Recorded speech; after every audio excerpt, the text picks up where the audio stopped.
I have been a fan of Castlevania since Symphony of the Night, got into the series from there, but sadly couldn't keep up with all the games. The animated show on Netflix revived my interest in the franchise and made me go deep into the lore because it's just that interesting.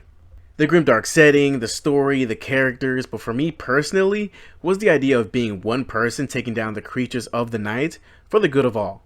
Castlevania Nocturne focuses on the popular Belmont Richter. I'm sure many Smash players know who Richter is, but for different reasons. But this is young Richter though. Before I get into spoilers, I just want to say this series of Castlevania is honestly top tier stuff to watch. If you enjoy more darker stories, don't mind blood, killing, and overall just a darker tone in your media, then give both this series and the original series that this was stemmed from a go. It's honestly amazing, both series. All in total, there's 5 seasons. Give it a watch. It's truly amazing if you have never seen the series at all. Now, spoiler warnings, everyone. Spoilers. I will essentially go about this in 3 parts. The story, the characters, and overall show as a whole. The story is honestly something I didn't expect. The villain, the cast of characters, and the events throughout the show was just honestly a breath of fresh air. Just so different from the original show. The story follows Richter years after losing his mother, being involved in the rising of a revolution with Maria at the center. They come in contact with vampires who talk about a vampire messiah, the devourer of light. This is already unfamiliar territory for me lore-wise, but as a wise man once said, let 'em cook. Later on, Richter and Maria get attacked by night creatures at their home, but 2 people help fend them off, Annette and Edouard.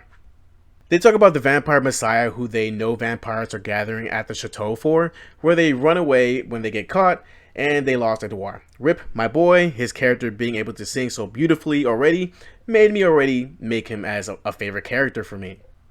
Although the group mourns, they go ahead and gather together quickly and, get the resistance up, like the few people that come to listen, and sort of like give them a whole pep talk and have Annette come over and give a few words and hype them up. But they get attacked and they see a bunch of night creatures going to the church, which confuses the shit out of everybody. Needing to know what's up at the church, Tara, Maria's mother, shows them a secret way into the church. But at the same time, the abbot is showing a bunch of vampires, a bunch of night creatures he has created. The group goes ahead and fights the night creatures until they see the abbot and the 2 other vampires. One of which is basically cannon fodder, and the other one is a whole menace of black Air Force energy that just throws hands. She's just a menace. Drolta is a fucking Air Force vampire menace. I'm sorry, I have to say it. Of course, Richter kills the cannon fodder vampire, but when the vampire Ulrich, the Aztec vampire, shows up, he loses his fucking mind because this is the vampire that killed his mom and traumatized him from ever using magic. I'm not gonna lie, Richter ran away like a scared little bitch here. I'm sorry. If your favorite Belmont is Richter, he ran like a bitch here. I'm sorry. But it's understandable because this is the guy that basically haunts his dreams. Honestly, I get it though. I get why he ran away. Not because of the trauma, but because Ulrich is literally one of the most powerful vampires we've seen in Richter's era. So, him not having magic and him being traumatized, a lot of factors contributed to him running away like said bitch, right? When they get home from the retreat, Annette is pretty pissed at Richter, who disappears from this. She is told that vampire Ulrich who showed up is the one that killed his mom, but she had no time for that shit. She said, fuck all that, I do not care, he shouldn't have run away like a bitch. This is where I sort of had trouble liking Annette, as yes, everything she has done wouldn't have happened if she was scared, but the vampire that caused her so much anguish was a bitch compared to Ulrich's. I think here she tries, or was written to try to display how she feels on fear, and how her experiences made it where she needs to rise past her fear to achieve what she wants.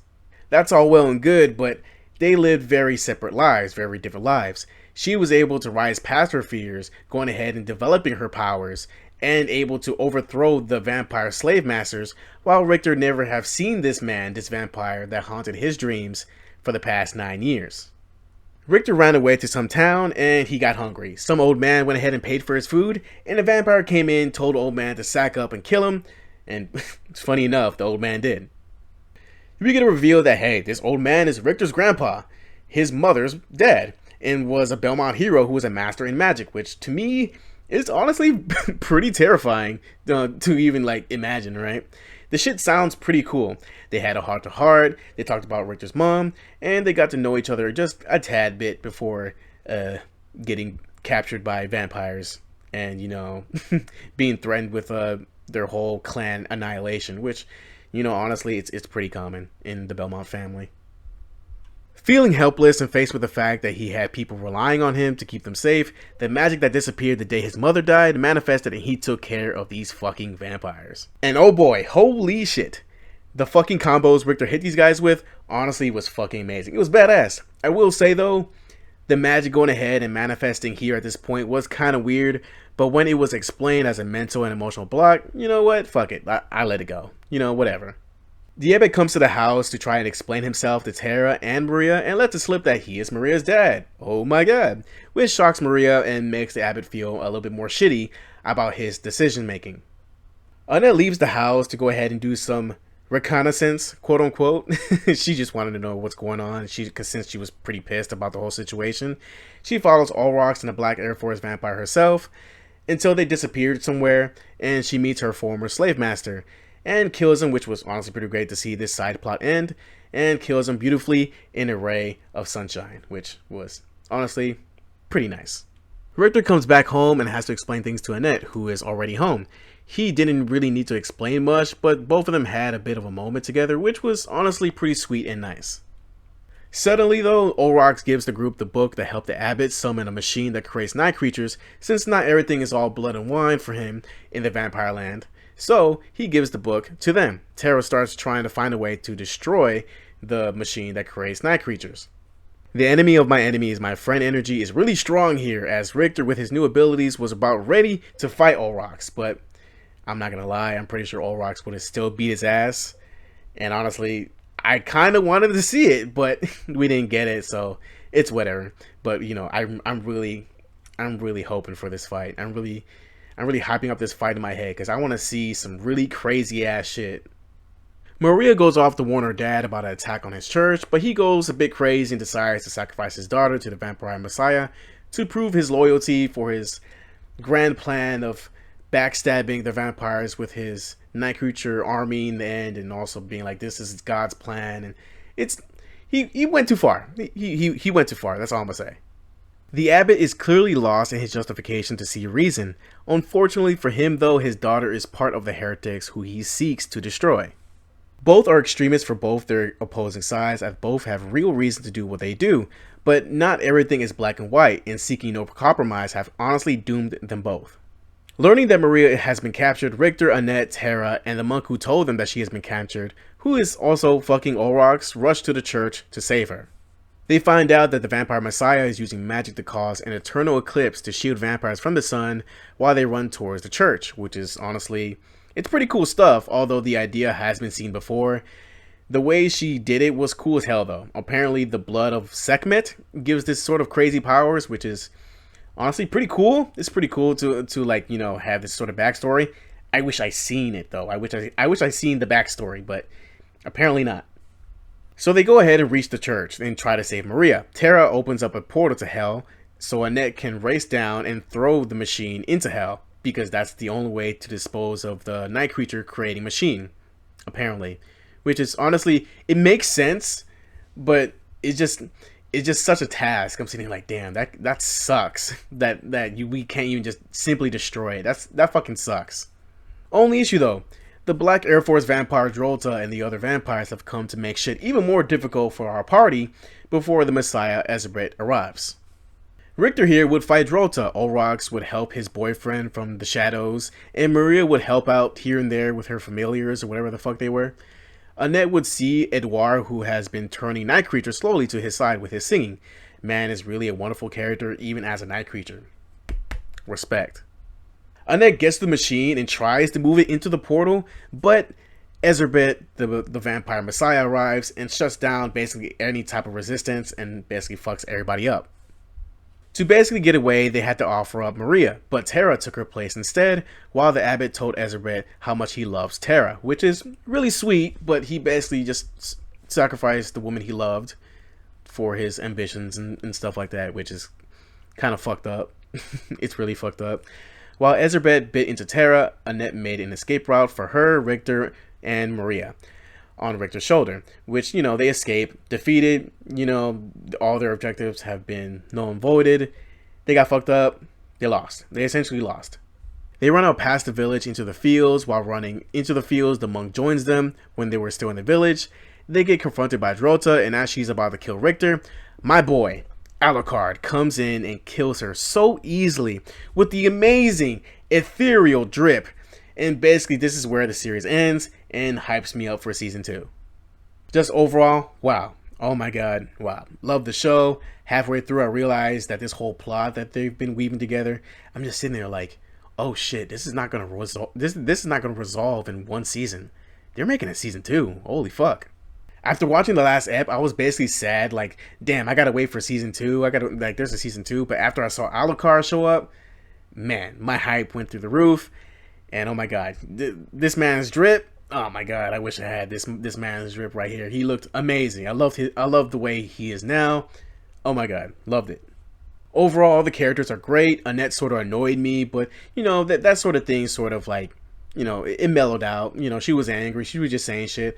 Maria annoyed me most of all with her stances on things, but that's just how the story is with her, just opposing her father's views and everything, which is fine. It's part of the story. Tara was wonderful as a supportive character whose sacrifice won't be in vain. I hope. I really hope. Richter, I felt, had his moments, but before his magic, he didn't really kill things. He blew off maybe like 1 or 2 night creatures' heads or some vampires, but that was really it. He just blew them away. I'm honestly glad he got his magic back, because it's such a force to be reckoned with now. Loved his glow up in combat and his character development. Drota was an absolute menace on the battlefield, and I wish we see more of her being cruel and stuff, and being disturbing and cementing her reputation. She was just honestly essentially Ezrerbet's like hype woman, which kind of got tiring, honestly. Her basically just hyping her up so much to Olrox, that one scene, it was, I'm not gonna say cringe. It just made me look at her like, bro, you're so much more than this. What the fuck? Olrox really did surprise me. He's such an interesting character. He is a surprising, likable character for me. He seems to be a vampire who can be reasoned with, and don't just see humans as inferior beings, but food when necessary. Unless they are like humans he actually likes, he'll actually go ahead and tolerate them and talk to them. It's honestly just an interesting character overall. Erzabat, honestly, I didn't feel that immense danger from her. She represented, honestly, nothing really crazy to me throughout the entire show. Maybe if they showed her origins and how she met Drota and showed us like a different side of her, she would be a much more interesting character. But so far, she's just the generic vampire bitch whose whole one trick is basically block out the sun. And honestly, Dracula can easily do this. I'm pretty sure he did this in season 1 easily as well. I'm like looking at this like, Dracula is, he's a monster, but in the first show, they showed us that he was more than a monster, that he was a father, a husband, and honestly, a good friend. The show as a whole was beautifully animated. Swear there was something wrong with my eyes comparing it to the last shows, but I just had to realize that this show has more vibrant colors, which is a drastic difference from the last show. The last show had colors, but a lot of it was more like the moody sort of colors. Like, it was it wasn't vibrant. There wasn't no life to it, unless like, specifically there was. But I love like the colors here, the vibrant colors here. It basically just makes everything pop and just shows that, there is hope here. And, with this, with the ending of the season, there is hope, but goddamn, a lot of shit is about to pop off. To me, the story is still compelling, even with the villain just being hyped up to do something that Dracula can do just casually, honestly. And, her whole vision is to make a whole vampire empire using the nobles of everywhere, of all the countries, to be her stepping stones into more power. The character designs are honestly spectacular. My favorite is the Black Air Force vampire Drota, especially when she transformed. Boy, that shit was cool. Olrox, his whole character design, I honestly really loved it. When I saw that he was like an Aztec vampire and saw his earrings, it made sense. It really did make sense. I liked his character design. It was cool. The music, goddamn, oh my god.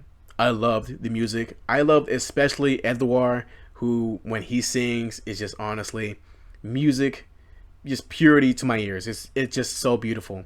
my favorite part, my favorite episode would probably be episode 4, which is, you know, like I said, my favorite.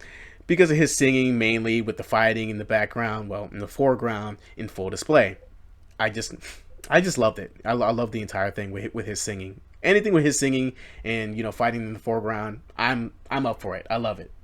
I did like how they did something different with Richter's whole, like, you know, trauma and stuff, because they really went all in on this with his mother being killed in front of him. It is basically an integral point in the plot. While with Trevor witnessed the fall of his clan, and honestly, he just accepted it. And there was really no flashbacks to that time period when he was a child at all, which I thought was weird at first, but I had to realize he just accepted, you know, that his clan fell. He just didn't really see a point in, you know, sustaining the clan at all until like the last season when he find out, you know, he's having a child, and, you know, he just accepts that, you know, the clan is back to being, you know, coming with full numbers, and that he needs to do something about it, which is pretty cool.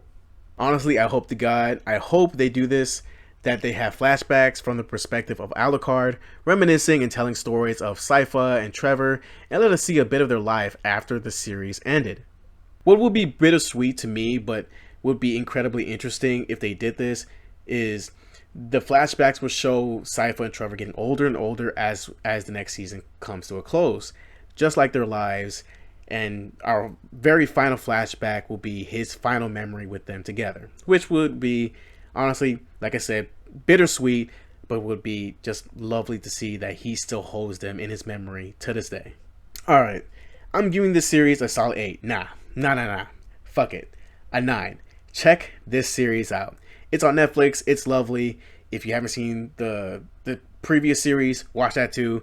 They're beautiful to watch, and will hook you in if you enjoy the dark fantasy, the grim tone, everything. You're gonna love it. If you heard of the Castlevania series, if you played a little bit of it, if you know a little bit about it, if you haven't watched the series, or, you know, you want to know if the new season is as good as the previous one, it's up there. It's up there with the previous one. But since the previous one is finished with their storyline, we can't really compare the two. But I hope to God, from this season alone, it's going to get up there. It might even be better because of the emotional tones and everything going on. I just hope that, you know, it stays on par or even better than the last series. My only issues is pretty much the main villain, which just takes off the point from it being a 10 for me. She's not really interesting, considering Drolta was pretty much there. She was pretty much, you know, like the quote-unquote villain of this series. You know, Ezra talks about, you know, drinking the blood of a goddess. I'd love to see flashbacks of this, to see a different side of both Drolta and Ezra, to know them better, but we didn't get that. We just saw flashbacks of Drolta basically being already a vampire. And, you know, I wanted to see more of Urzabet, because the whole drinking the blood of a goddess thing is just such an interesting idea. I wish I'd seen it. Hopefully they show us a background, like a sort of, you know, a flashback, you know, in the second season. I just want to know what happened. I want to see everything that's going on. I want to see the madness that happened that, you know, made a whole situation like this possible, where a vampire went ahead and drank the blood of a goddess. I need to know what happened. Besides that, every character, the plot, the dialogue has been spectacular. Can't wait for the next season and see where it takes Richter, Maria, Annette, the monk who's you know, I guess broke up with Olrox, I don't know, and Alucard go next. This has been Sitterman. Hope you enjoyed my review of Castlevania Nocturne. Be safe, stay healthy mentally, emotionally, and physically. Later.